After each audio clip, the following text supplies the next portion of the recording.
waar viel ik mee op en top vrouw? Nou, dat is voor nu nog net, want ik ben ongeveer 10 jaar met deze Ladies Night bezig geweest.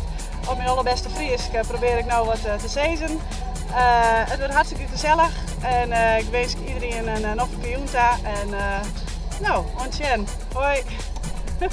Nou, als ik lekker aan het winkelen ben en hier leuk zit en lekker met vriendin wat ben en jongens lekker met je vriend wat leuks doen.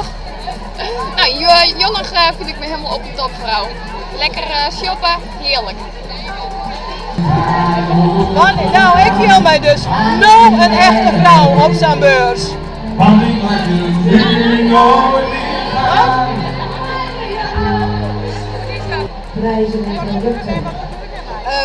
Ik voel mij op en top vrouw als mijn broeken te wijd zijn.